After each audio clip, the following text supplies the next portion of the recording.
भाग 3. शुक्रतालच्या झाडीत लपलेल्या नजीबाच्या तंबूला आज उदास रूप आलं होतं. दोनच नेटक्या खांबांवर तोललेला तो तंबू एरवी गर्वात उभा असायचा. मात्र आज खांब किंचित झुकले होते. कणाती ओढून बांधणारे दोरखंड किंचित ढिले पडले होते. तंबूवरची हिरवी निशाणं आणि मोहम्मद अली, झहेरा, फातमा यांचे पंजे असलेले बावटे खाली मान घालून बसले होते. नेहमीप्रमाणे त्यांची वाऱ्याच्या झोतावरची भिरभिर जाणवत नव्हती. तंबूच्या आत मऊ लोडाला टेकून नजीब खान बसला होता. बोडाला मुंग्या लागल्यागत तो जागच्या जागी सारखा बोड इकडे तिकडे घसटत होता. त्याचा चेहरा काळवंडलेला होता. 4 दिवसात त्याला नीट झोप न लागल्याचं स्पष्ट दिसत होतं. कधी त्याच्या तोंडावरचे भाव बावरलेले, कधी संतप्त तर कधी व्याकुळ दिसत होते. त्याच्या डाव्या बाजूला त्याचा धाकटा बंधू सुलतान खान, उजवीकडे जिगरी दोस्त अहमद खान आफ्रिदी आणि समोर तरुण मुलगा झाबेत खान बसलेला होता. त्याचा साडू सादुल्ला खानही कधी नव्हे तो नजीबाच्या मसलतीत सामील झाला होता. गंभीर सुरात नजीब सर्वांना उद्देशून म्हणाला, तुम्ही माझे जवळचे इष्टमित्र, नातलग नव्हे तर रक्ताचीच माणसं आहात. राजकारणात जवळची रक्ताची माणसंच उपयोगी पडतात हा दुनिया निर्माण झाल्यापासूनचा अनुभव आहे. म्हणूनच आज मी तुमच्याशी काळजातली बात करतो आहे. काफरांच्या भयान मगरमिठीत आपण सापडलो आहोत. धर्म आपला धोक्यात आलेला आहे. गंगाकाठी रक्ताची रंगपंचमी झाली तरी चालेल. मुंडी छाटली तरी बिनगर्दनाची आपली धडं ताबुतासारखी नाचतील. पण मरकट्ट्यांना आपण शरण जायचं नाही. काय झाबेता, आजची काय खबर आहे?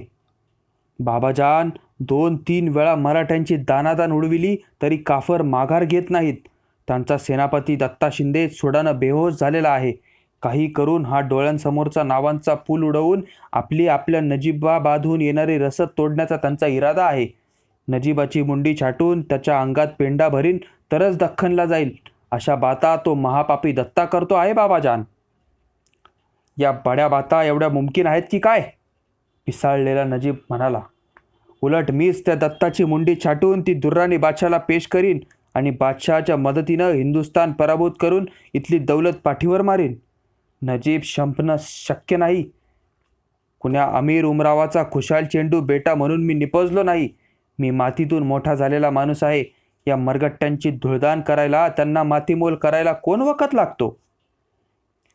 नजीबानं मातीची भाषा केली तेव्हा त्याचं डोकं सुन्न झालं होतं. डोळ्यांसमोर 15-17 वर्षापूर्वीचा पट उभा राहिला. कंदाहारच्या युसुफजाई अफगाण कुळातला 35 वर्षांचा एक पोक्त गृहस्थ नशीब काढण्यासाठी आपल्या बायकोला आणि मुलाला घेऊन हिंदुस्थानात आला होता. नादिर शहाच्या मोहिमेच्या आधीपासून अफगाण रोहिल्यांच्या अनेक टोळ्या हिंदुस्थानात गुजराण करण्यासाठी येत होत्या. उंच धिप्पाड आणि कडवे लढवय्या असलेल्या या अफगाणांच्या चमकत्या तलवारींना लगेच वाव मिळाला. कोणी सरदार जमीनदारांच्या सेवेत राहिले, कोणी मनगटांच्या बळावर स्वतः सरदार झाले. गंगा यमुनेच्या वरच्या भागात रोहिल्यांच्या अनेक जमाती बस्तान बसवू लागल्या. दिल्लीची बादशाही याआधीच खिळखिळी झालेली होती. त्यामुळे या भागात अफगाणांना हात पसरायला तकलीफ पडली नाही. महम्मद खान पठाणाच्या पदरी अवघ्या 2 रुपये पगारावर नजीब एक साधा पादचारी सैनिक म्हणून जिनकंठू लागला. थोड्याच काळात नजीबानं अंगचं पाणी दाखवलं आणि त्याचा पगार महिन्याला 5 रुपयांवर गेला. जमादार म्हणूनही त्याला बढती मिळाली. अनेक पंख फुटू लागले आणि प्यादाचा फर्जी व्हायला नजीबाला अजिबात वेळ लागला नाही. कूच करणारी सैन्यदळं, भव्य दरबार, सरदारांचा सरंजाम, उमरावांच्या आगमनाबरोबर चोपदार भालेदारांच्या गरजणाऱ्या आरोळ्या, जड जवाहीर, हत्तीखाने आणि श्रीमंतांचे सौंदर्याने खदखदलेले जनानखाने बघून नजीब अक्षरशः बावचळला. त्याची महत्त्वाकांक्षा नागिन होऊन त्याला डसू लागली. मोठेपणाच्या कैफासाठी तो जंग पछाडू लागला. महत्त्वाकांक्षेनं लालसेनं आंधळ्या झालेल्या डोळ्यांना खऱ्या आणि खोट्यातला फरक कळेनासा झाला. काहीही करायचं आणि बडा आदमी व्हायचं या ध्येयानं तो पुरता पछाडला गेला. झाबेताची आई नजीबाची पहिली बेगम दम्यानं बिमार होती. तोळा मासा झालेल्या बेगमेच्या नरडीला नजीबानं नख लावल्यानेच तिचा अंत झाल्याचं लोक बोलत होते. महिन्याच्या आत नजीब पुन्हा शादीसाठी तयार झाला. सरदार दुंदे खान अफगाणाची शहजादी त्याच्या मनात भरली होती. पण दुंदे खान आपणास ती देईल की नाही या भीतीनेच त्याने आपली पहिली औरत मारल्याचे त्याचे काही सैनिक अजूनही कुजबुजत होते. दुंदे खानची बेटी सोन्याच्या चाव्या घेऊनच नजीबाच्या हवेलीत आली. दुंदे खानाने नगिना, शेरकोट, बिजनोर, चंदपूर असे गंगेच्या पूर्व काठाचे 14 परगाणे दहेज म्हणून आपल्या जावयाच्या पदरात बांधले. जमीनदार नजीबाच्या महत्त्वाकांक्षी वारूला आता चांगलेच पंख फुटले. त्यात त्याला दुंदेखानाने 400 स्वारांचा नायकही बनविला. नजीबाच्या जमिनीला लागूनच सहरानपूर इलाख्यात बादशाही जमीन होती. त्यात त्याने घुसखोरी सुरू केली. जवालपूरच्या आणि सहरानपूरच्या बाजाराला येणाऱ्या उंट घोड्यांवर आणि धनधान्यावर वाटेतच तो छापे मारू लागला. 1753ला दिल्लीच्या दरबारात शिया सुन्नीचा वाद माजला. दिल्लीचा वजीर आणि अयोध्येचा नवाब सफदरजंग हा शिया मुसलमान होता. त्याचा पाडाव करण्याचं सुन्नी बादशहानं ठरवलं. दिल्लीहून गाजीउद्दीनचं बोलावणं आलं आणि आधीच बाशिंग बांधून तयार असलेला नजीब दिल्लीकडे चालता झाला. ज्यानं आपल्याला अन्नाला लावलं तो नजीबाचा सासरा दुंदेखान वजीर सफदरजंगाचा दोस्त होता. सासऱ्याची इच्छा डावलून 15,000 घोडदळ भल्याबुऱ्या मार्गानं गोळा करून तो नजीब दिल्लीकडे धावला. दिल्लीत पोहोचण्याआधीच नजीबानं सहरानपूरच्या जहागिरीचे आणि सरदारकीचे वचन बादशाहकडून घेतलेले होते. हाफिज रहमत खान, दुंदेखान आणि आपला साडू सादुल्ला खान या साऱ्या अफगाणांचा विरोध डावलून नजीब दिल्लीत घुसला. दिल्लीच्या नीली बुरुजावर बादशहाच्या बाजूनं नजीब उभा ठाकला. समोर सफदरजंगाबरोबर खुद्द त्याच्या सासऱ्याचं सैन्य उभं होतं. नजीबानं अक्षरशः पराक्रमाची शर्त केली आणि वजीराला अयोध्येकडे पळवून लावलं. सरदारकी आणि सहरानपूरची जहागिरी काबीज करूनच दिल्लीच्या बाहेर नजीब पडला. थोड्याच अवधीत नजीबानं सहरानपूरला बस्तान बसवलं. जवळच नजीबाबाद नावाचा मोठा गाव वसवला. गंगेच्या पूर्वकाठी नव्या सैन्याची बांधणी करून त्याने वसूलही सुधारला. पत्थरगड, गौरूगड आणि शुक्रतालची तटबंदी बांधून त्याने गंगेकाठचं आपलं स्थान अक्षरशः खूप भक्कम केलं. डेहराडूनच्या पायथ्यापर्यंत आपल्या जहागिरीची सीमा नेऊन भिडवली. जहागिरीत छोटे कालवे आणि विहिरी खोदल्या. स्वतः प्रबळ होऊन तो अधेमध्ये आपल्या अफगाण जातबांधवांनाही नाक खाजवून वेडावून दाखवू लागला. नजीब कोणत्याही परिस्थितीत शुक्रतालचा तळ सोडायला तयार नव्हता. या गुहेतून आपण बाहेर पडलो की आपली कत्तल झालीच हे त्याला माहिती होतं. मराठ्यांच्या पाडावासाठी त्याने 10 दिशा सुरुंग पेरले होते, पण वेळेत हवे तसे बार उडत नव्हते. डोळ्यांसमोर कंदाहारी बादशहा सारखा आपला सहस्त्र सेनेसह उभा ठाकल्याचं त्याला दिसत होतं. गंगा यमुनेतले सारे अफगाण सरदार जमीनदार एकत्र होऊन मदतीला धावल्याचा भास त्याला सारखा होत होता. अयोध्येकर सुजाउद्दौल्यानेही मदतीचा हात पुढे केल्याचं त्याला दिसत होतं. मात्र हा सारा मेळ अजून साधला जात नव्हता. मराठे उरावरच ठाकल्याने त्याची पाचावर धारण बसली होती. आपल्या साडूकडे सादुल्ला खानाकडे कटाक्ष टाकीत नजीब म्हणाला, नवाब साहेब, त्या दत्ताजीला एका दिवसात मोक्षाला धाडला असता, पण काय करणार? रोहिला खंडातले सारे अफगाण एकत्र कुठे येत आहेत? त्यांना धर्माची कुळाची कुठे चाड आहे? मलाच उलट ते वेडा ठरवितात. त्यात त्यांचं तरी कुठं चुकतंय? सादुल्ला खान म्हणाला, तुमचा स्वभाव आणि नियत साऱ्या अफगाणांना आता कळून चुकली आहे. तुम्ही संकटात आला की तुमच्यातला राजकारणी जागा होतो.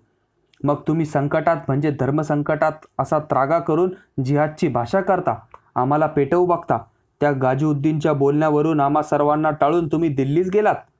त्याच्यासाठी पवित्र कुराणाची शपथ खाल्लीत आणि कालांतरानं त्याच्याही कबिल्याची विटंबना केलीत तुम्ही. ज्या दिल्लीकर बादशहानं तुम्हाला आजचे दिवस दाखवले त्याची रसद मारून प्रसंगी तुम्ही बादशाही जणांनाही बिना अन्न पाण्याचा ठेवला तो. तुमचं वर्तन आणि जिहादचा पुकार यात बरंच अंतर आहे खान साहेब. मी तुमचा मेहमान आहे. आपल्या माणसाची एखादी गुस्तकी आपण माफ करायला काय हरकत? लोक गैरभावनेनं फजूल बाता करतात आणि तुम्ही त्या. माझा स्वतःचाच काय अनुभव आहे खान साहेब? सादुल्ला खान वरच्या पट्टीत बोलला. मी तुमचा साडू. माझाच जमीन जुमला तुम्ही किती लाटलात? एवढ्या तेवढ्याहून किती कुरापती काढल्यात तुम्ही? नजीब खजील झाला. बोलता तेवढे पुरे झाले. आता या सर्वांसमोर कशाला शोभा करता माझी? अशा दीनवाण्या नजरेनं त्याने सादुल्ला खानाकडं पाहिलं. तसा सादुल्लाही चूप झाला. खान आफ्रिदीनं विषय बदलला. नवाब बहादूर, अयोध्येकर सुजाउद्दौलाचा काही खलिता? अजून नाही, नजीब म्हणाला.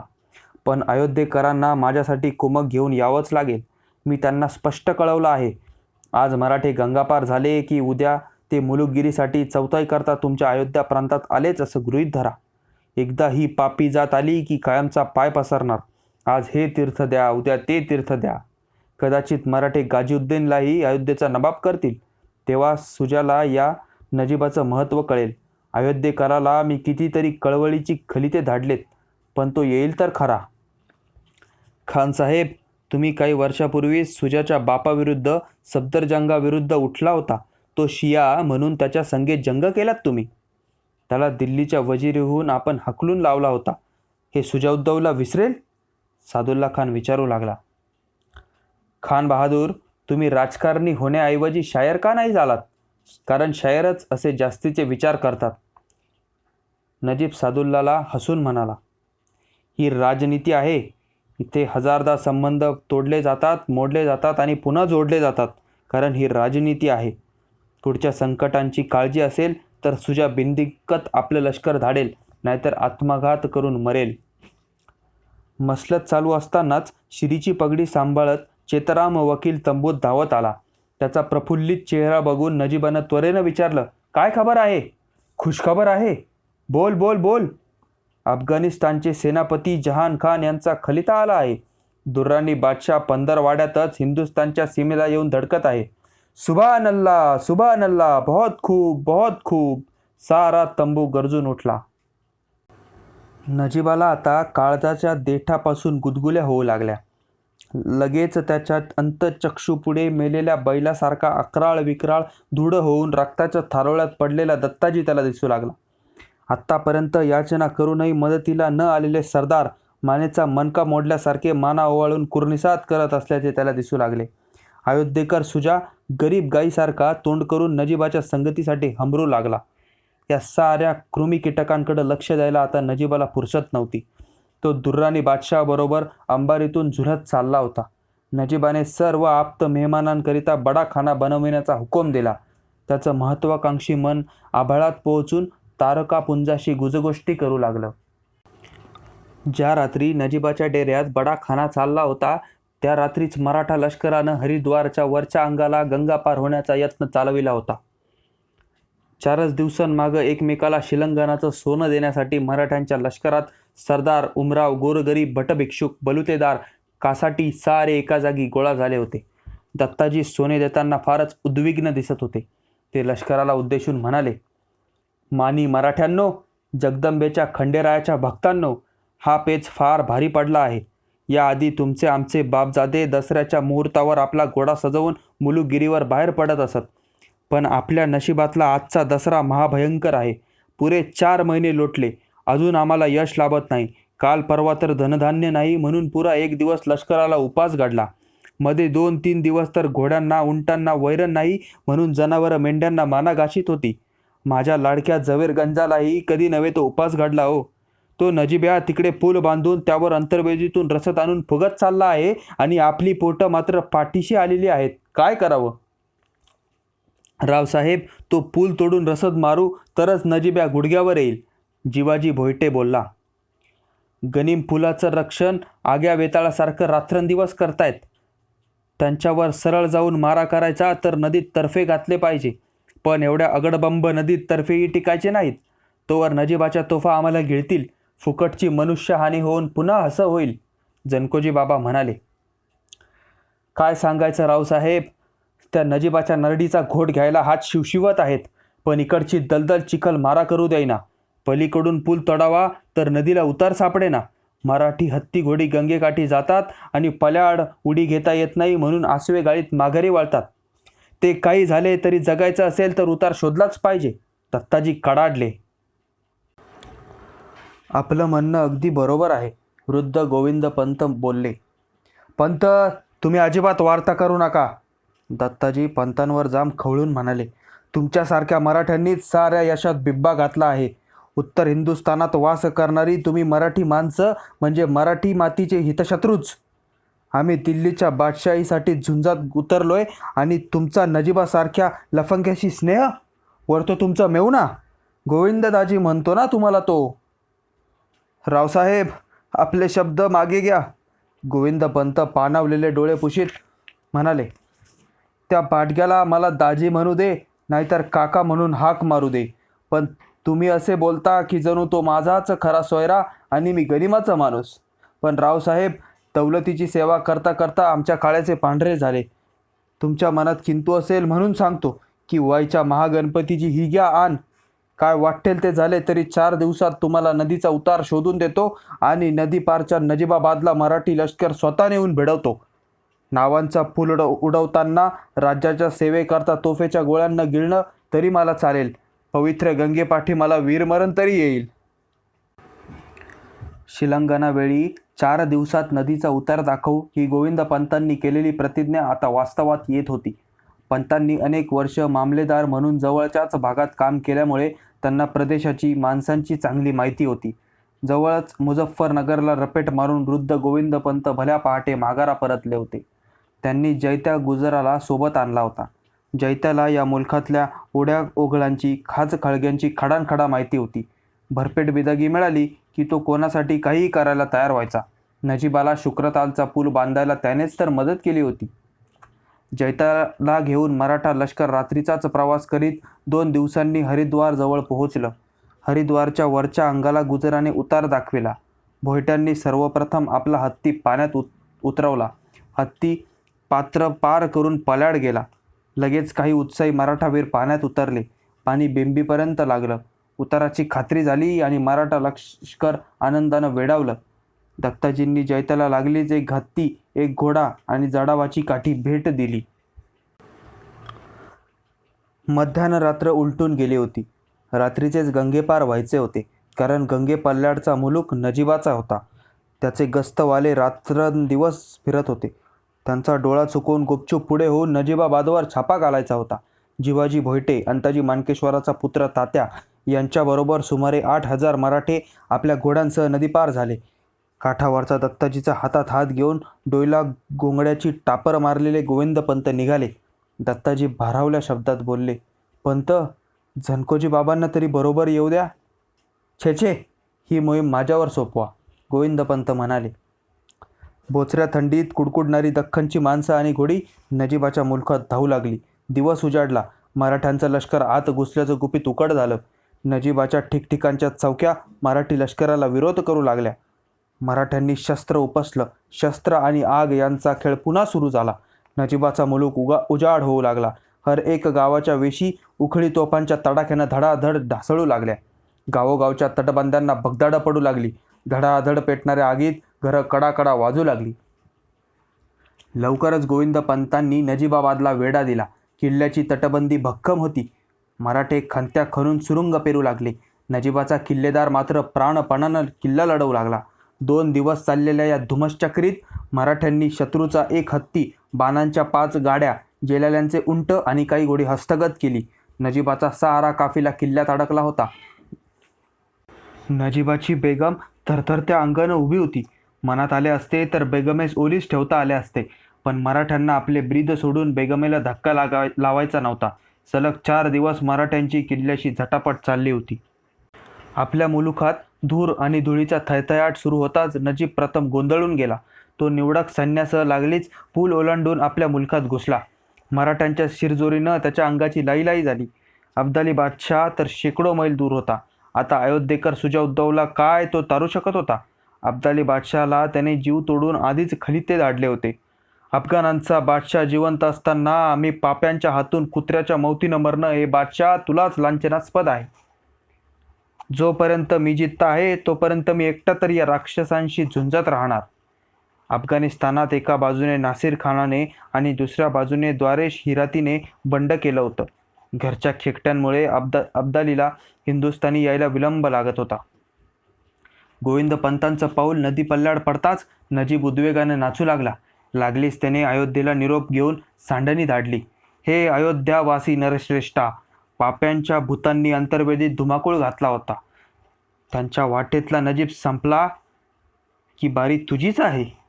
तुला पाप्यांच्या हातून मरायची इच्छा असेल तर खुशाल मर, पण लक्षात ठेव, अजूनही तू इस्लाम वाचवू शकतोस. शिया आणि सुन्नी तरी काय, एका इस्लाम देहाचे 2 भाऊ आहेत ना. 10,000 मराठा घोडेस्वारांनी नजिबाबादेत धुमाकूळ घातला आहे. आपली बेटी किल्ल्यात अडकली आहे. ही वार्ता समजताच दुंदे खान आणि त्याच्यासोबत हाफिज रहमत खान हे अफगाण सरदार रणांगणात उतरले. नजिबाचे दोष विसरून ते अफगाणांसाठी झुंजू लागले. दिवसभर दुंदे खानाने आणि रहमत खानाने चांगली टक्कर दिली, पण मराठ्यांच्या भीमटोल्यापुढे ते ढिले पडले. हळूहळू मागे सरकू लागले. मराठे पूर्वकाठाने शुक्रतालच्या पुलाकडे झेप घेऊ लागले. नजीबाला आशा उरली नाही, तरी शक्यतो मराठ्यांना पुलाकडे सरकू द्यायचे नाही. नदी पल्ल्याडचे शस्त्रागार, लष्करी सामान सुमन व्यर्थ जाईल म्हणून तो जंग पछाडू लागला. मात्र दुंदे खानही भयंकर झटापटीत घाईला आला तसा नजीब गळाठून गेला. भयाने थरथरणारे आपले 2000 सैन्य घेऊन तो बचावासाठी पूर्वेकडे पहाडाच्या आश्रयासाठी अक्षरशः पळू लागला. प्रतिकार जवळजवळ कमी होताच मराठे पुलावर धावले. ज्या पुलाने त्यांना मेटाकुटीला आणले होते तो पूल दृष्टीस पडताच मराठ्यांनी गिल्ला केला. कोणी पुलावरचा चगाळा माती उकरू लागलं, तर कोणी खालच्या नावांचे नाडे सोडण्याचा प्रयत्न करू लागलं. कोणी तर नजीबत समजून लाकडांवर जमदाड्यांचे घाव घालू लागलं. भयाने त्रस्त झालेला नजीब जीव वाचविण्यासाठी पहाडाकडे दौडत होता. आप भला तो सब भला. नजीब कोसभर दौड करून जातो तोच समोरून धुळीचे लोट दिसू लागले. ही आणखी कुणाची सेना? कुठली बिलामत आली? आता संपलोच म्हणून नजीब बाजूच्या झाडीत उडी घेणार, तोच समोरच्या सैन्यात फडकणारे हिरवे बावटे दिसले. तसा नजीब गौरीतल्या पोरींसारखा नाचू लागला. अयोध्येहून उमरावगिरी आणि अनुपगिरी या दोघा गोसावी बंधूंची सेना नजीबाच्या मदतीस आली होती.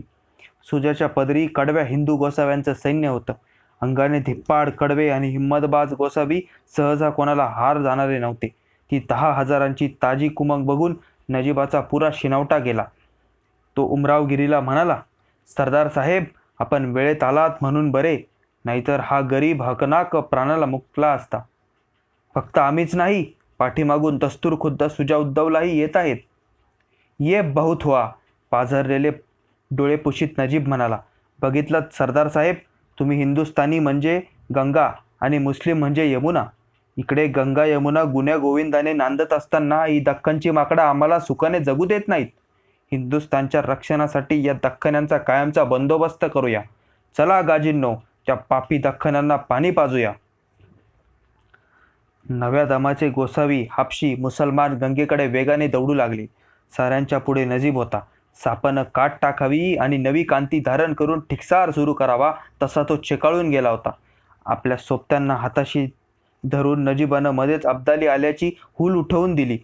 तसे सारे शिपाई अब्दाली आया, दुर्राणी आया करून ओरडू लागले, दौडू लागले. मराठ्यांनी वरची माती बाजूला करून 2-3 नावांचे दोरखांड तोडले असतील नसतील तोच काठावरची झाडं सळसळली. घोड्यांच्या टापांचा आणि घोषणा आरोळ्यांचा गिल्ला खाली पडला. दुर्राणी आया, अब्दाली आया. मराठ्यांनी हातातली हत्यारं जिथल्या तिथं फेकली. कोणीतरी मोठ्यानं बोंब मारली. आता मेलो, पळा पळा पळा पळा. पहिले 10-15 पळाले, तोच बाकीचेही पळू लागले. साक्षात दुर्राणी बादशाह आल्याचं ऐकून सर्वांची गाळण उडाली. धीर कोणी धरेना. यमुना काठच्या घोड्यांवर उडी मारून जे झटक्यानं निघाले ते पुढे धावले. बाकीचे कोणी घोड्यांवर मान ठोकताना, कोणी रिकिबीत पाय ठेवून चढण्याच्या बेतात असतानाच त्यांच्या अंगावर सपासप तलवारी बसू लागल्या. रक्ताच्या चिरकांड्या उडू लागल्या. मोकळी घोडी रानावनातून खुळी कावरी होऊन इकडे तिकडे धावू लागली. सांज पडताना आघाडीचे मराठे नजीबाबादेत पोहोचले. तिथे 5-6 हजार मराठे तळ देऊन उभे होते. हा लोंढा जसा घाबरून पुढे पळत सुटला तसे तेही पळू लागले. उमरावगिरीच्या आणि नजीबाच्या पाठलागात जराही खंड पडलेला नव्हता. अंधारातून मराठे जीव घेऊन पळत होते. त्यांचा जीव घेण्यासाठी गोसावी दैत्यासारखे पाठी लागले होते.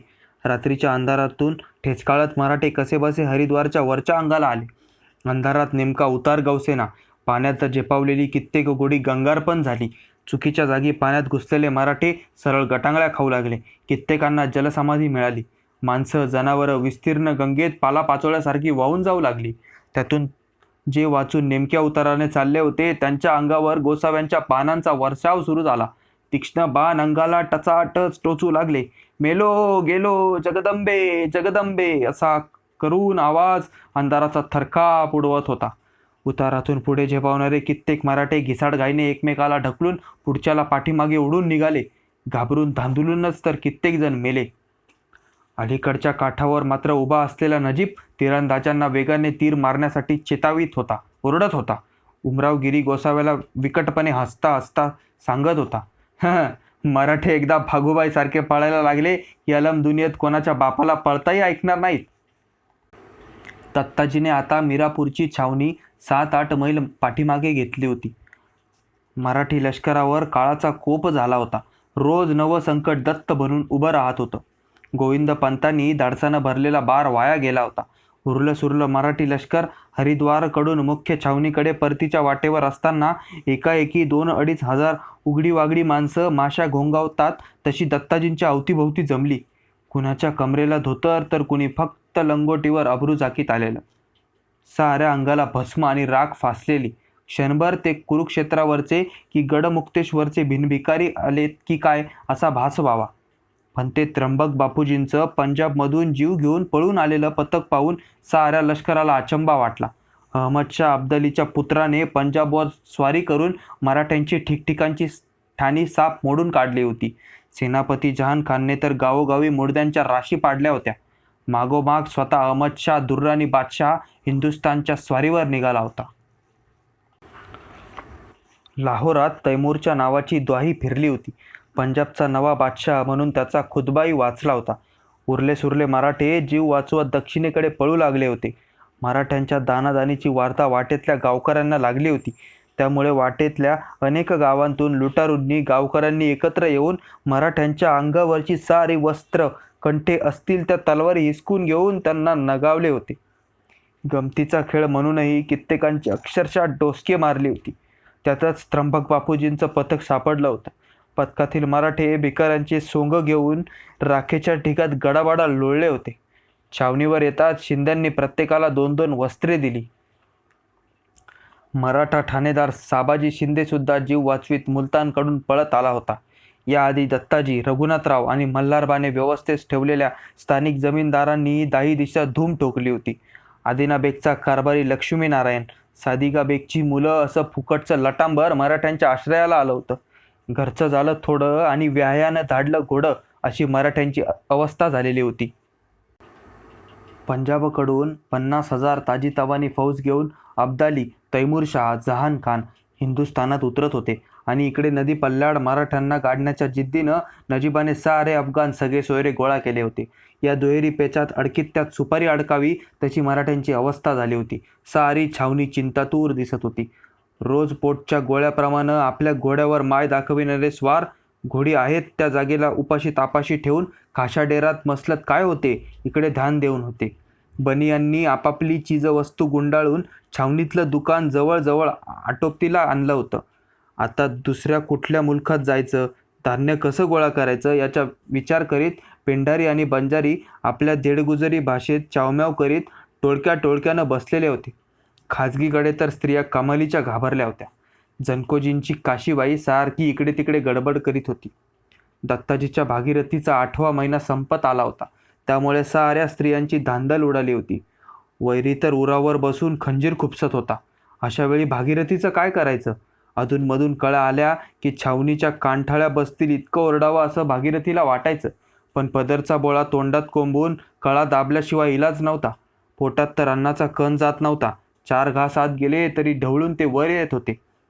त्यात तिचं लक्ष पोटातल्या गोळ्याऐवजी दत्ताजींवर होतं. कारण तोच तर तिच्या नशिबाचा चंद्र सूर्य सारं काही होता. दिवसेंदिवस वाढणाऱ्या शत्रूच्या पेचानं दत्ताजी हवालदिल झाले होते आणि भागीरथी टिपं गाळीत होती. सहजासहजी आसवं दिसू नयेत म्हणून काळजाचं आडवं बोट करून डोळे लिंपत होती. मसलतीच्या डेऱ्यात जानराव वाबळे, जनकोजी, गोविंदपंत बुंदेले, फलटणकर, सोमाजी बाबा भोसले, त्र्यंबक बापूजी, जिवाजी भोयटे, साबाजी शिंदे, नारोशंकर ही खासे मंडळी सचिंत होऊन बसली होती. सोमाजी बाबा भोसले म्हणाले, नजिबा अगदी पाताळयंत्री मनुष्य आहे. तिकडून सरहिंदकडून अब्दाली, पंजाबकडून माधो सिंग, गंगापारहून स्वतः तो आणि दुंदे खान, हफीज रहमत खान, कुतुबशाह गुरु, सुजाउद्दौला, फरुखाबादेकडून अहमद खान पठाण. नागानं भक्ष्याभोवती वेटोळं टाकावं तसा त्यानं तिढा टाकला आहे. तरीही काल रात्री चेत्राम वकील सुलुकाची गोड भाषा बोलून गेला. हा नुसता सुलुकाचा नाद. एकदा अब्दुल्ला आला की कसला सुलूक नि कसलं काय, त्र्यंबक बापूजी म्हणाले. एवढा अब्दुल्ला दुरानी तरी कोण लागून गेला? जानराव वाबळे बोलले. पण त्याच्या हुलीनं कोणी दम काढीना. दिल्लीच्या त्या बादशहानं हिंदुस्थानासाठी प्राण देऊन झुंजत उतरायचं तर त्याचीच घाबरगुंडी उडालेली आहे. बादशहानं आणि वजिरानं आपले कबिले आग्र्याकडे पाठविले आहेत. मारवाडी, बनिया, वाणी उद्मी कोणाचा पाय दिल्लीत ठरेना. सारे आपापलं चंबो गबाळावरून धावू लागले आहेत. दिल्ली पार उजाड झाल्याच्या बातम्या आहेत. मसलत चालू असली तरी जागे येऊन येणाऱ्या हरकाऱ्यांचे आणि जासुदांचे खलिते आत धाडले जात होते. बहुतांशी बातम्या अब्दालीच्या चढायांच्याच होत्या. बऱ्याच उशिरापर्यंत खल चालला होता. जनकोजी बाबा म्हणाले, आता जास्त काळ या ठिकाणी काढण्यात मतलब नाही. झटपट आवराआवर करून कूच झालं पाहिजे. नजीबाच्या भूलथाप्यांवर काडीचाही विश्वास नको. एकदा त्याची चव घेतल्यावर पुन्हा त्याला कसा जवळ करायचा. आता प्रत्येक हालचाल शिस्ती सावकाशीने केली पाहिजे. पंजाबकडून ठिकठिकाणी ठाणी सोडून आलेल्या सैन्यासह आपली सेना 40,000 घरात गेली आहे. एवढी मोठी फौज हकनाक बळी देऊन काय करायचं, दत्ताजी म्हणाले.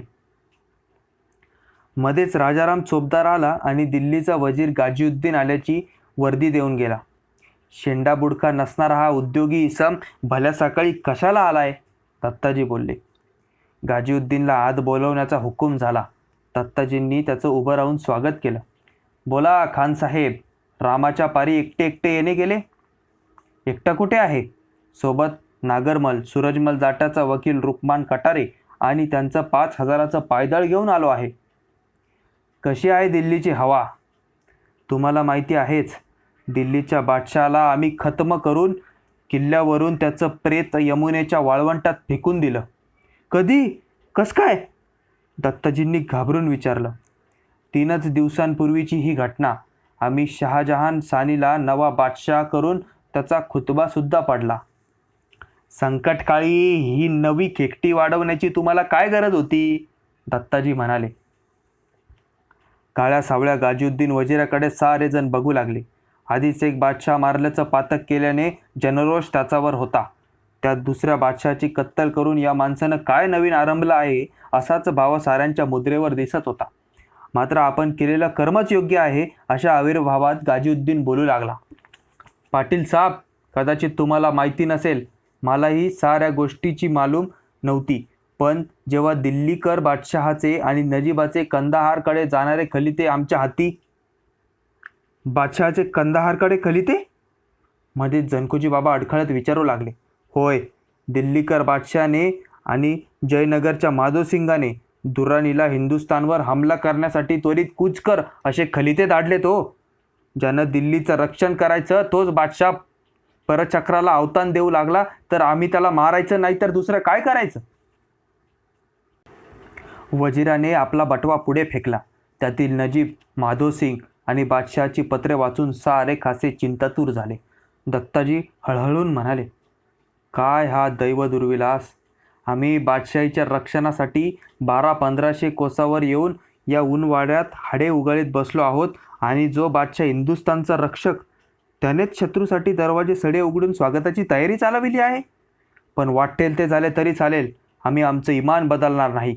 त्या नजीबाच्या लीला अजिबात चालू देणार नाही. त्याला गंगेत बुडविल्याशिवाय माघारा जाणार नाही. गाजीउद्दीन विसाव्यासाठी आपल्या तंबूकडे निघून गेला. मसलत जवळजवळ संपत आली.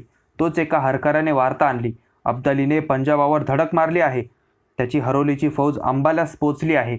खलित्याचे वाचन होताच दत्ताजी म्हणाले, आता एका जागी थांबून चालणार नाही. आपण वेगाच्या वाऱ्याने हालचाली केल्या नाहीत तर अब्दाली कुंजपुऱ्याकडून यमुना उतरेल आणि हा म्हणता अब्दालीच्या आणि नजीबाच्या फौजा एकत्र होतील. तो सेनासागर आपल्याला आटोपणार नाही. त्याआधीच अब्दालीला वाटेत आडवा गाठू. कुंजपुऱ्याच्या आणि कुरुक्षेत्राच्या रानातच त्याचा खरपूस समाचार घेऊ. एकदा अब्दाली पडला तर नजीब म्हणजे कोण वस्तू. अब्दाली ही कच्चा नाही. त्याने पराक्रमाने इराण आणि अफगाण पुनीत केला आहे, नारोशंकरांनी आठवण करून दिली. तो कच्चा नसला तरी कच्च्या श्वापादासारखा त्याला फाडून खाईन. कच्चं मांसच खरं तर चवदार लागतं, दत्ताजी धारदार आवाजात गरजले. चला, 2 हात होऊन जाऊ देत, बघू तरी अब्दुल्ला काय करतो ते, सोमाजी बाबा भोसले म्हणाले. डंके नौबती वाजल्या. कुचाचा इशारा मिळाला. 2-3 तासात सारी आवराआवर झाली. झवेरगंजाच्या अंबारीत दत्ताजी आणि जनकोजी बसले. 8 महिन्यांचं भरल्या पोटाचं ओझं घेऊन प्रवास करायचं भागीरथीच्या पार जीवावर आलं होतं. आता हत्ती सांडणीवरून प्रवास करणं शक्य नव्हतं. पालखीनं सुद्धा जीव अवघडल्यासारखा झाला होता, म्हणून ती मेन्यात बसली. भोई कलाकलानं मेना वाहू लागली. तिच्यासोबतच काशीबाईची पालखी चालली होती. वरचेवर गोंडे बाजूला सारून ती भागीरथीच्या मेन्याकडे बघत होती. हवं नको याची वास्तपूस करत होती. आदिना बेगचा कारभारी लक्ष्मीनारायण याच्या 7 सांडण्या आणि 40 खिदमतगार व सेवकही बरोबर चालले होते. सादिना बेगची मुलं बेगमा असा पंजाबमधून आलेलं फुकटचं लटांबर बरंच होतं. सूरजमल जाटाचं वजिराने आणलेलं 5,000 पायदळ घाबरीगुबरी तोंड करून सैन्याबरोबर निघालं होतं. इतर मराठा वीरांच्या ठायी असलेला बाणा, तडफ, जिद्द यांपैकी यांच्यात कशाचाही पत्ता नव्हता. निव्वळ जुलुमाचा रामराम असा प्रकार चालला होता. आधीच छावणीत धनधान्याची टंचाई होती. 40,000 तोंडांना खायला द्यायचं, त्यांची घोडी, हत्ती, उंट सांभाळायचे म्हणजे शिंद्यांचा जीव पार मेटाकुटीला यायचा. त्यात बादशहाची कत्तल करून आलेला वजिराचा 7-8 हजारांचा काफिला म्हणजे नुसता खायलाकार आणि भुईला भार होता. कुंजपुराच्या दक्षिणेस अंधेरा घाट ओलांडून मराठ्यांची सेना कुरुक्षेत्राच्या आसपास जाऊन पोहोचली. वाटेतच भीमाजी नाईक म्हणून मराठा हरकाऱ्या भेटला. त्याने तडक दत्ताजींना बातमी दिली. अब्दालीचा पुत्र तैमुऱ्या अंबाल्याच्या आल्याड, छद, बानोरा व लालडूलला 2 दिवसांमागे मुक्काम देऊन होता. अब्दाली आपल्या सैन्याची डावी आणि उजवी अशी फोड करतो. मधूनच आपण चालतो आणि 10-10, 20-20 कोसांवर दोन्ही बाजूला टोळ्या ठेवून वाटेतल्या हिंदुस्थानी लोकांना हग्यामार देत मोरं धावत येतो. सैन्यदळ इसाव्यासाठी मध्येच थांबले. थकलेले हत्ती जागच्या जागी बसले. स्वार पायउतार झाल्यानं घोड्यांना हलकं हलकं वाटलं. रात्रंदिवस चालून चालून भोयांच्या पायांना गोळे आलेले. पालख्या मेने वाहून खांद्यांना कड आलेला. त्यांनी जागच्या जागी आळोखी पिळोखे दिले. 2 दिवस वेळेला अन्न न मिळाल्यानं लेकरं बाळं, बाया बापडे, बुनगे चावचाव करू लागलेले. खासे थांबल्याचं पाहून मराठा स्वारांनी, बुनग्यांनी लगेच रस्त्याच्या बाजूलाच दगडं मांडली. जवळचे जिनात बांधलेले तवे काढले. आजूबाजूच्या काट्या कुकट्या घेऊन चुली ढणाढणा पेटवल्या. जे जवळ पीठ होतं त्याचे मुटके थापून भाकरी भाजल्या. कोणाला कोर तर कोणाला अर्धकोर वाटणीला भाकरी आली. कोणी ओल्या मिरचीबरोबर तर कोणी तिखटाबरोबर तर कोणी तशाच पाण्याच्या घोटाबरोबर भाकरी चावल्या. भरपूर पाणी डोसून सारी हुशार झाली. खाजगीकडे खाना करायला वेळ नव्हता. काही शिपायांनी खाशांच्या हाती भाकरी दिल्या. दत्ताजी, जनकोजी, गोविंदपंत साऱ्यांनी उभ्या उभ्याच भाकरी चावल्या. इतक्यात आणखी 2 मराठा जासूद छावणीत येऊन पोहोचले. मगाची बातमी खरी ठरली होती. दत्ताजी म्हणाले, जनकोजी बाबा, पंत, आता ही बायका पोरांची बुनगाईत म्हणजे गाढवाच्या पाठीवरचं ओझं झालं आहे. दुराणीची वाट रोखून त्याला ताणून मारायचं असेल तर सड्या फौजा एका बाजूला केल्या पाहिजेत. सैन्याच्या 3-3 टोळ्या करून वैरी आम्हावर उतरतोय, त्याला तोडीस तोड म्हणून प्रतिकार केला पाहिजे. तुम्ही सारे बुनगे, खाजगीकडची सारी माणसं, वजीर साहेब आणि त्यांची पिलावळ बरोबर घ्या. जड तोफा सोबत घेऊन पाठीमागे फिरा. कुंजपुरा गाठा. जळत्या आगीत उड्या घेणारे सडे बहादूर फक्त माझ्याबरोबर राहू देत. तुम्ही निघा. काकासाहेब, तुम्हाला एकट्या दुकट्याला टाकून प्राण गेला तरी मी माघारा फिरणार नाही. जिथं तुम्ही तिथं मी, जनकोजी म्हणाले. बाबा, साऱ्यांचे प्राण वाचवून शत्रूची दानादान करावी म्हणूनच मी ही व्यवस्था करतोय. तुमच्या अंगात जयाप्पा दादाचं रक्त सळसळतंय.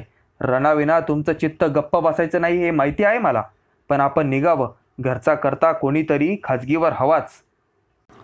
खाशाच्या हुकुमासरशी सैन्याची विभागणी झाली. तरणेबांड, सडे शिलेदार, बारगीर आणि एकांडे एका बाजूला झाले. म्हातारी कोतारी, लेकरं बाळं, वजिराचा काफिला, रूपराम कटाऱ्याचं सैन्य आणि जनकोजी दुसऱ्या बाजूला झाले. दत्ताजीने सारे हत्ती, म्हातारे उंट, खंगलेली घोडी, जखमी वीर आणि जडशीळ तोफांचे गाडे जनकोजीच्या हवाली केले. दत्ताजीने आपला लाडका झवेरगंजसुद्धा बरोबर घेतला नाही. लालमणी घोड्यावर तो स्वार झाला. गडद तांबूस रंगाचा आणि रुंदाड हाडाचा लालमणी तारुण्यानं मुसमुसलेला होता. सारखा सळसळत शेपटीचा तुरा उडवीत नाचत होता. दत्ताजी लालमणीवरून सैन्याचा फेरफटका मारू लागले तेव्हा त्यांना जवान स्वारांच्या टोळक्यात 70 वर्षांचे सोमाजी बाबा भोसले तरण्या घोड्यावर मांड ठोकून ऐटीत बसलेले दिसले. त्यांच्या पिकल्या केसाची काही स्वार गंमत उडवीत होते. सोमाजी पुढे दत्ताजींचा लालमणी थांबला. अहो बाबा, इकडे कुठे? अरे दत्ता, सारं संपलंय आमचं. फार तर 2 साल उरली. तिकडे निराकाठाला जाऊन शेणकुटात जळण्यापरास इथं लढून मरण आलं तर मोक्ष तरी मिळेल. दत्ताजींना अधिक काही बोलावलं नाही. त्यांनी सैन्याची सारी व्यवस्था पाहिली. आता 2 दळं बाजूला निघायची वेळ झाली. तोच दत्ताजींना आपल्या भागीरथीची आठवण झाली. तसाच लालमणी उडवीत ते खाजगीकडे आले. मेण्याचा भरजरी पडदा बाजूला करून त्यांनी भागीरथीकडे पाहिलं. दत्ताजी कुठे आणि कशाकरिता निघणार आहेत याची सारी हकीकत एव्हाना भागीरथीला समजली होती. तिनं तोंडावर उसना आनंद आणला तरी त्या पाठीमागची व्याकुळता काही लपत नव्हती. दत्ताजींच्या काळजाची कालवाकालव झाली. डोळे निमोले झाले, मन भरून आलं. भागीरथीची पिवळीशार चमकती कांती त्यांनी डोळे भरून पाहिली. ते शैरबैर झाले. मनातल्या मनाशी बोलू लागले, भागीरथी, काय ग काळ आला हा. यावेळी बाळंतपणाला तू भापकरांच्या वाड्यात जायची होतीस, झोपाळ्यावर झुली घेणार होतीस, आणि आता कुठल्या काळदाडेत अडकली आहेस. डोहाळे जेवणाला भापकरांनी वाड्याची चंद्रपुरी केली असती हो.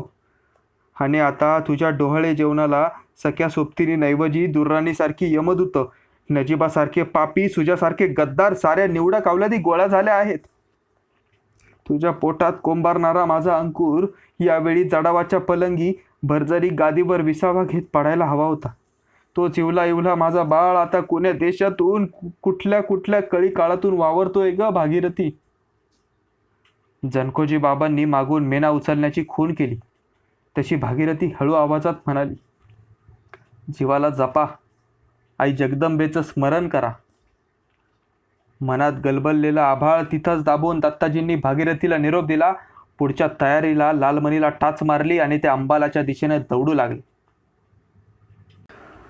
कूच होण्यापूर्वी दिवाण रामाजी पंतांना दत्ताजींनी साऱ्या सूचना काळजीपूर्वक दिल्या होत्या.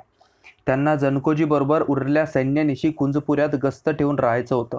विशेषतः यमुना काठच्या उताराचं रक्षण डोळ्यात तेल घालून करायचं होतं. त्यातूनच दत्ताजींना गुंगारा देऊन अब्दाली पुढे झेपावला तर जनकोजीनं त्याला अटकाव करायचा होता. शिवाय राजपुतानात मल्हार बाबांकडे 2 सांडण्या पाठवण्याची जोखीम दत्ताजींनी आपल्या पुतण्या जनकोजीवर सोपविली होती. असाल तसे सैन्यानिशी निघा असा सांगावा मल्हार बाबांना द्यायचा होता. ठाणेश्वर नजीक अब्दालीच्या फौजा आल्याची बातमी दत्ताजींना लागली. प्रत्यक्ष कुरुक्षेत्राच्या भूमीत जंगलात त्यांची आणि अब्दालीची गाठ पडणार होती. त्यामुळे दत्ताजी उल्हासित झाले. झाडांच्या गर्दीतून दुराणी छाटून काढावा, त्याची दानादान करून त्याला माघारा लोटावा, हा त्यांचा मनसुबा नक्की होता. जीवाजी भोयटे, सोमाजी बाबा भोसले, तात्या मानकेश्वर, नाईकजी भोयटे हे खंदेवीर दुराणीच्या फौजेवर तुटून पडले. घनघोर संघर्ष माजला. दुराणीच्या पहिल्या पथकाचा नायक त्यांचा वजीर शाह पसंत खान होता. त्यानं सड्या फौजेनिशी आलेले मराठे हेरले. पानांच्या कैच्यांचे आणि सुरत नाळांचे उंट खाली बसवले. आगीचा आणि बाणांचा भडीमार सुरू केला. मराठवीर अक्षरशः भाजू लागले. त्यांच्या तोफा बरोबर नव्हत्या, त्यामुळे झाडांच्या बुंद्या आड लपून त्यांनी बाणांचा वर्षाव सुरू केला. तलवारी जमदाडे घेऊन झुंजणारे वीर शत्रूच्या अंगावर कोसळून जाया होऊ लागले. बरीच हाणामारी खणाखणी माजली. अंधार पडला, कोणी कोणास दिसेना. तेव्हाच झुंज थांबली. सकाळी पुन्हा रणावर निघण्याची तयारी झाली. इतक्यात हरकारांनी नवी बातमी दिली. रात्रीच पुढिया घाटापाशी यमुना उतरून अब्दाली अंतर्वेदीत नजीबाच्या रोखे निघून गेला. अब्दालीने गुंगारा दिला. दत्ताजींनी जाऊन रात्रीच्या झुंजाची जागा पाहिली तर प्रेतांच्या राशी दिसल्या. मुंडीविना धडे अकराळ विक्राळ भयकारी दिसत होती. एका वृद्ध धडाच्या शेजारी पडलेली तुळशीची माळ बघून दत्ताजींचं मन गलबललं. ते वृद्ध गळ्यानं म्हणाले, सोमाजी बाबा, तुम्ही तुमचंच खरं केलं. निरेच्या ऐवजी कुरुक्षेत्री देह ठेवला. तुम्ही पावन झालात सोमाजी बाबा. सैनिकांनी जीवाजी भोयटे आणि नाईकजी भोयटे या पितापुत्रांची प्रेते ओळखली. अधिक थांबायला अजिबात सवड नव्हती. अब्दालीला गाठायचं होतं. मराठी शिपायांनी सारी धडे एका जागी केली. लाकूड फाटा गोळा करून तो प्रेतांच्या ढिगावर रचला. दत्ताजींनी आग लावली. 500-700 वीरांना पोटात घेऊन धडधड जळणारं सरण तिथंच ठेवून दत्ताजी भरल्या मनानं फौजेसह तेथून निघाले. तात्या मानकेश्वर दत्ताजींना म्हणाला, पाटील, अब्दुल्ला तुम्हाला घाबरून रात्री नदीपार झाला. नाही तात्या, दत्ताजी हसून म्हणाले, पठाणांची जात महाबेरकी आहे. थोडीशी झुंज देऊन त्यांनी आपली तयारी आजमावली आहे. आता तो नजिब्याकडे चालला आहे. सारे एक होतील आणि दिल्लीवर मारा करतील. ज्याच्या हाती दिल्ली त्याच्याच हाती हिंदुस्थानची किल्ली. आता बिनबादशहाची दिल्ली रंडकी झाली आहे. तिचं त्वरेनं आपण रक्षण केलं पाहिजे. रक्त ओकीन पण गनिमांना दिल्लीत घुसू देणार नाही. तिचं रक्षण आपण केलं नाही तर इतकी वर्ष बापजाद्यांनी हिमतीनं रचलेल्या राजकारणाचा पायाच उखडेल. झपाट्यानं निघून एका दिवसातच दत्ताजीनं कुंजपुऱ्याचा तळ गाठला. जनकोजी, गोविंदपंत बुंदेले आणि दत्ताजी पूर्व काठाने खाली सरकणाऱ्या दुर्राणीचा वेध घेत घेत पश्चिम काठाने दिल्लीच्या रोखे चालू लागले. पानिपताहून शिंद्यांच्या फौजेनं कूच केलं तेव्हा अटक नावाची अजस्त्र तोफ दत्ताजींनी बरोबर घ्यायचं ठरवलं. याआधी पंजाबच्या मोहिमेवर निघताना जडशीळ म्हणून पानिपताच्या जमीनदाराकडे ती तोफ दत्ताजींनी तात्पुरती ठेवली होती. जेव्हा बादशहाची ही भक्कम तोफ प्रथम दत्ताजींनी दिल्लीत पाहिली होती तेव्हा ते अक्षरशः वेडे झाले होते. 10 हात लांब आणि आडवी 2.5 हात रुंद अशी ती तोफ अजस्त्र होती. पंचरसी धातूंनी घडवलेली ही दणदणीत तोफ बघून कुणाच्याही डोळ्याचं पारणं फिटावं.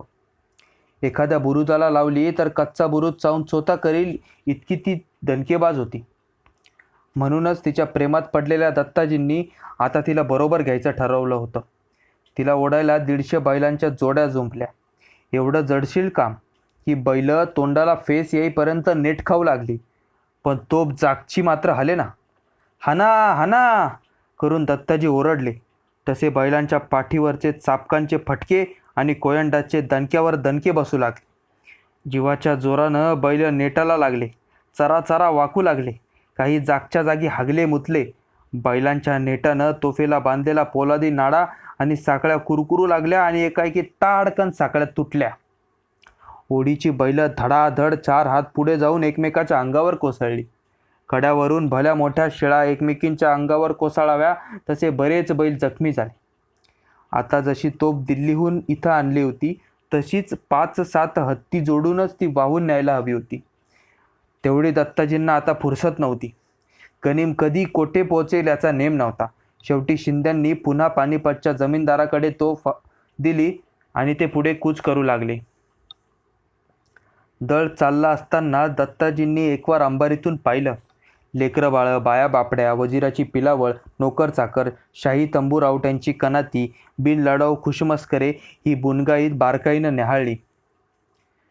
खाजगीकडच्या बुरख्याच्या गाड्या, पालख्या मेनेही पाहिले. त्यांच्या मनात क्षणभर विचार डोकावला, या साऱ्या बुनग्यांना या तोफेसारखं निम्म्यात सोडून दिलं तर? तोफेचा कुठे ना कुठे उपयोग तरी होतो, पण या बुनग्यांचा?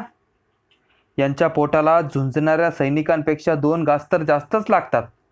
या गोष्टीवरच ते पुन्हा पुन्हा विचार करीत होते आणि त्यांची अवस्था मगाशी तोफ ओढता ओढता स्वतः ओढीला लागून घामाघूम झालेल्या बैलांसारखी होत होती. दत्ताजींना आणि जनकोजींना अजिबात चैन नव्हती.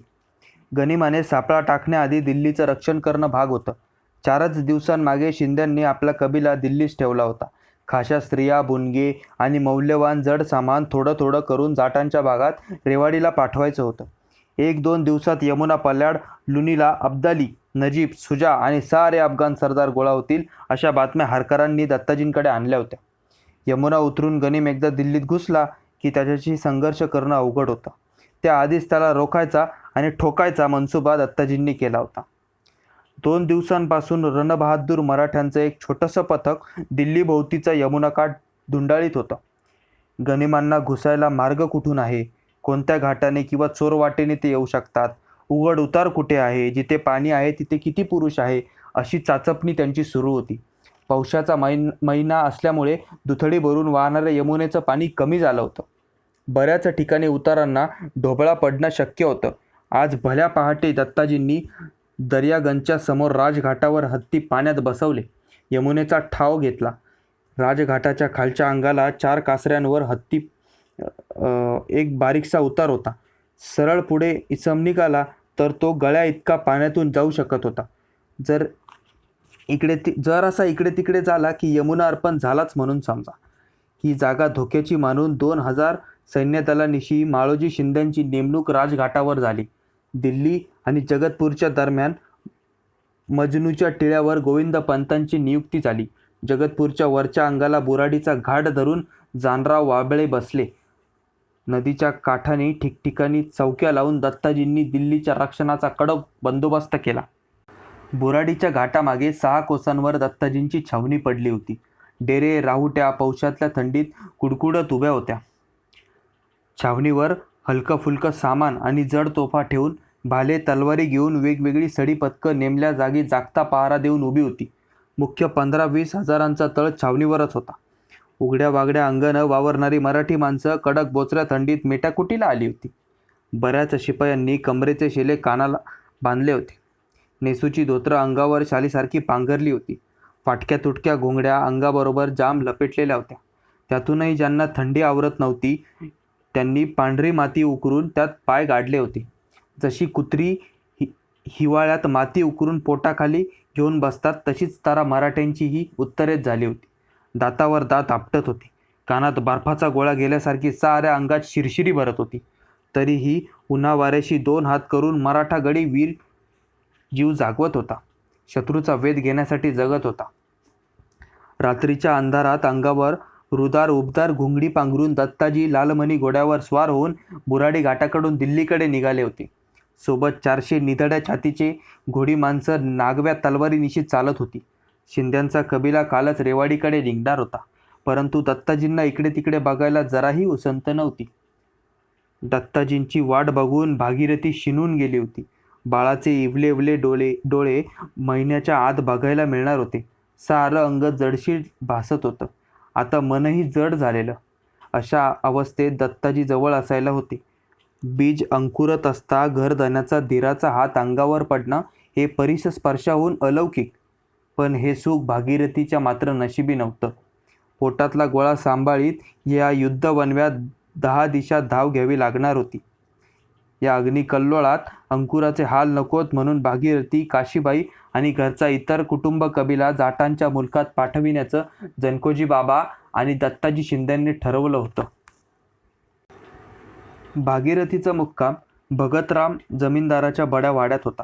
अंधारातून घोड्यांच्या टापांचा आवाज आला तशी भागीरथी नवबळ आल्यागत उठली आणि वाड्याच्या दारापाशी आली. देवडीवरच्या मशालींच्या उजेडात तिला 7 दिवसानंतर दत्ताजींची मुद्रा दिसली. सावळे दत्ताजी अधिक काळसर दिसत होते. चेहरा श्रमलेला असला तरी डोळे मशालीसारखेच जागते होते. आल्या आल्या भागीरथी म्हणाली, आपण स्नान उरकावं. ही स्नानाची वेळ आहे. स्वारींच्या ध्यानात नसेल, आज संक्रांतीची भोगी आहे. अरे हो, खरंच. कितीतरी दिवसात मी कडक पाण्याचे तांबे इकडच्या अंगावर ओतले नाहीत. आज भोगीची तरी इकडच्या अंगाला उटीनं आंघोळ घालू दे. यानंतर किती दिवसांनी भेट होणार कोणास ठावे. कशाला स्नान घालतेस भागीरथी? दत्ताजी किंचित हसत म्हणाले. तो अब्दुल्ल्या आणि नजीब्या उभ्या दौलतीला आग फासायला आसुसलेले आहेत. पेशव्यांची मुख्य फौज निजामांच्या बंदोबस्तासाठी अहमदनगरकडे गेली आहे. मल्हारजी बाबांचा तर अजूनही पत्ता नाही. आमच्या मदतीला त्वरेने जा म्हणून पेशव्यांनीही अनेक खलिते धाडले आहेत त्यांना. 4 रोजात येतो म्हणून त्यांचाही जबाब आला आहे आम्हाला. पण सध्या आम्ही एकटे एकाकी आहोत. पेच भारी पडला आहे, तरी यातून आम्ही निभावू अशी पेशव्यांनाही खात्री आहे. पण या मगरीची मिठी भारी. बघू आई कणेश्वरीच्या मनात काय आहे. सेविका पारू ताट घेऊन आली. भागीरथीनं झटक्यानं पुढं होऊन हाती ताट घेतलं. स्वतःच्या हातानं ती हवं नको ते बघू लागली. दिवसभरात खास लक्ष देऊन भागीरथीनं खिचडी, खीर आणि तुपाची सोय केली होती. 12 भाज्या धुंडाळून भोगीचा बंदोबस्त ठेवला होता. पण दत्ताजींचं ध्यान खाण्याकडे नव्हतं. त्यांनी आपले दिवाण रामाजी बाबा यांना बोलावून घेतलं. बाबा, रेवाडीकडे आज रात्रीत कूच करणार ना? होय, आता सरदारांचं आटोपलो की निघालोच आम्ही. दत्ताजींनाही फुरसत नव्हती. हात धुताच ते निघण्यास सिद्ध झाले. भागीरथीनं त्यांच्या डोक्यावर हात फिरवला, पायावर डोकं ठेवून दर्शन घेतलं आणि ती म्हणाली, नाथ, एकटे सडेफटिंग ते नजीबावर अगर अब्दालीवर तुटून पडू नका. काळसर्प आहेत ते. मल्हार बाबा येऊ देत, मग करा काय हवं ते. अगं, तोवर तरी अब्दालीची वाट रोखली पाहिजे. प्राण गेला तरी दिल्लीचं रक्षण केलं पाहिजे, नाहीतर 8-10 वर्षांचा खेळ फुकट जायचा. बाजूला उभ्या असणाऱ्या दासींना दत्ताजींनी बाहेर जाण्याची खूण केली. कोणी आजूबाजूला नाही याची खात्री केली. त्यांनी हळुवार बोटं भागीरथीच्या पोटावरून फिरवली. भागीरथीच्या सर्वांगात गोड झिंझिण्या संचारल्या. आपला उजवा कान पोटाबरोबर नेला आणि हरकल्या तोंडानं दत्ताजी म्हणाले, अगं काय करतोय हा गुलाम, कधी झोपतो की नाही? आतून गडबडीचा आवाज येतो आहे. खेळत असावा. उष्ण आसवांचे थेंब दत्ताजींच्या तोंडावर गळाले.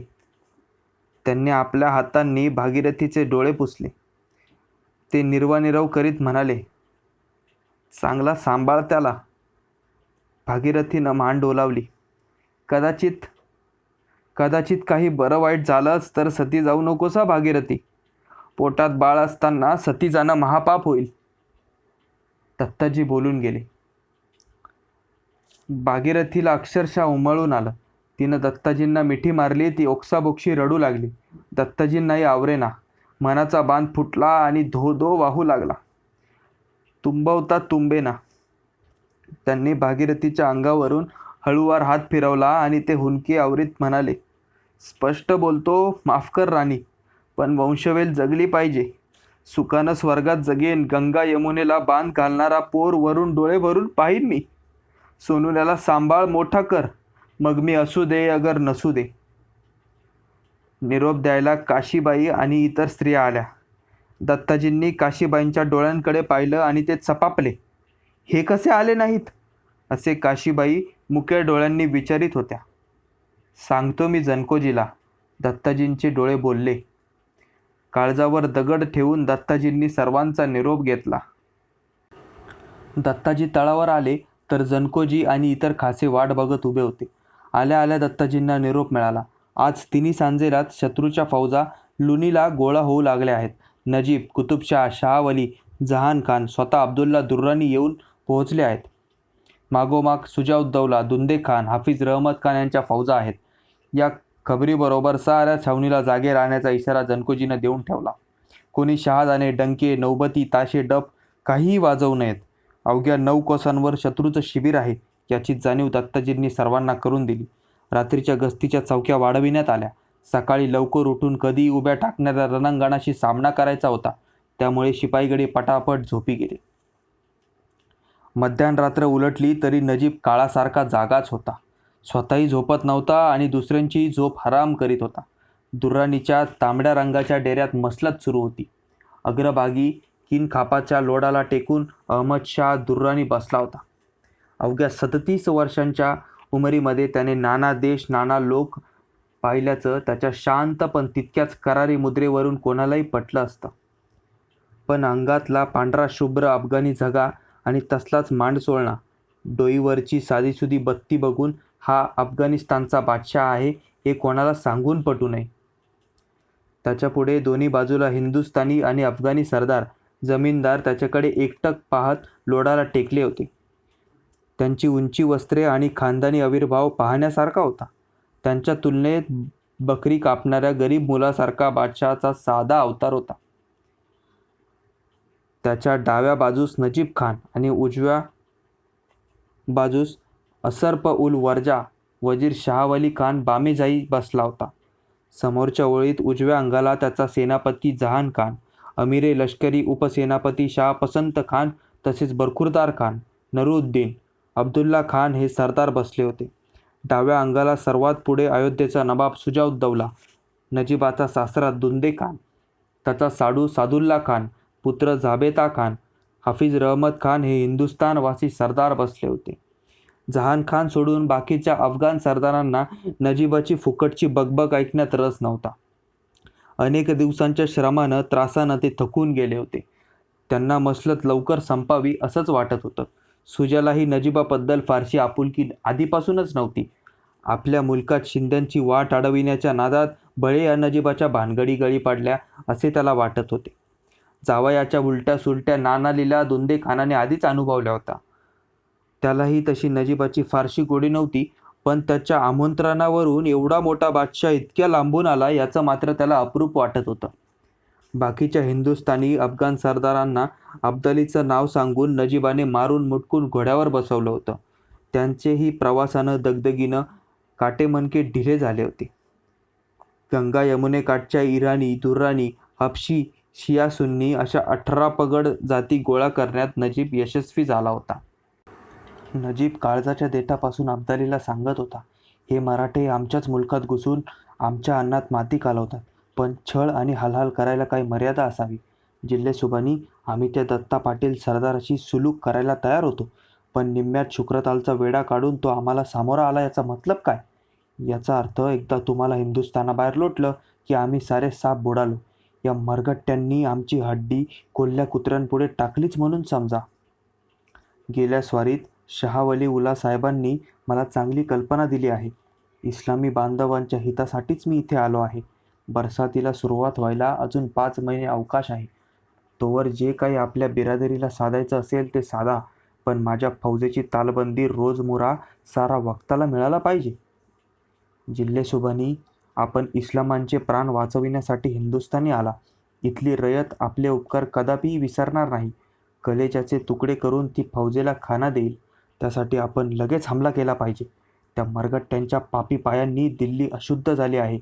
आपापसातल्या लढायांनी चढायांनी भाऊबंदकीने त्या जातीत एवढे तंटेबकेडे आहेत की ती जात लंगोटा एवढ्या शेतीसाठी एकमेकांच्या मुर्द्यांवर बसते. एकदा एके जागी घुसली की सहसा बाहेर निघत नाही. दिल्ली त्यांच्या मांडाखाली आली की सारा हिंदुस्थान हे मरगट्टे गदागदा हलवतील. झाडाला बांधली तर झाड उपटून त्यासह पळणारी ही कडवी जात दिल्लीबाहेरच ठेवलेली बरी. उद्या परवा दिल्लीवर स्वारी करता येईल, वजीर शहावली खान बोलला. तोबा तोबा, नजीब ओरडला. असा देर करून साधणार नाही. माझ्या हरकऱ्यांनी बातमी आणली आहे. दत्ता शिंदे पाटील अजून एकटा आहे. त्याला मल्हार मिळण्याच्या आत त्याची खांडोळी करूया. ज्याच्या हाती दिल्ली त्याच्याच हाती हिंदुस्थानची किल्ली. हेच रास्ता आहे जिल्हेसुबानी, सेनापती जहान खान म्हणाला. याच वेळी मरगट्ट्यांना फासटून यमसदनी पाठवूया. शिंद्यांच्या फौजांनी दिल्ली पंजाबमध्ये काही दिवसांपूर्वी जहान खानच्या सहजादाला ठार केला होता. ते दुःख जहानच्या हृदयात ताजंतवानं होतं. तोही मरगट्ट्यांच्या नरडीचा घोट घ्यायला अधीर झाला होता. मसलत ऐन रंगात आली असता दुर्राणी बादशाह म्हणाला, हे हिंदुस्थानी लोक बडे कडवे लढवय्ये आहेत. जागता पहारा ठेवला पाहिजे. माझ्या पहिल्या 2 स्वाऱ्यात त्यांनी माझी अक्षरशः धुळदाण उडविली होती. तो मीरमनू आणि अयोध्येचे आपले सफदरजंगाचे नाव उच्चारता उच्चारता बादशाने सुजाकडे हसून पाहिलं. आपल्या बापाच्या पराक्रमाची आठवण येताच सुजाही खजील झाला. परचक्राविरोधी बापानं काय केलं आणि मी हे काय करतो आहे या विचारानं तो क्षणभर गोंधळला. नजीबाने त्याच्याकडे हसरा कटाक्ष टाकला. नवाबसाहेब, त्या झाल्या गेल्या गोष्टी, आता त्याचं काय? अशा डोळ्यांची भाषा केली. मसलत आटोपली. खाजगीकडे निघताना बादशाने हुकूम दिला, उद्या पहाटे पहिली टोळी नजीबाच्या आणि कुतुबशहाच्या नेतृत्वाखाली यमुना पार करेल. भाग 3 समाप्त.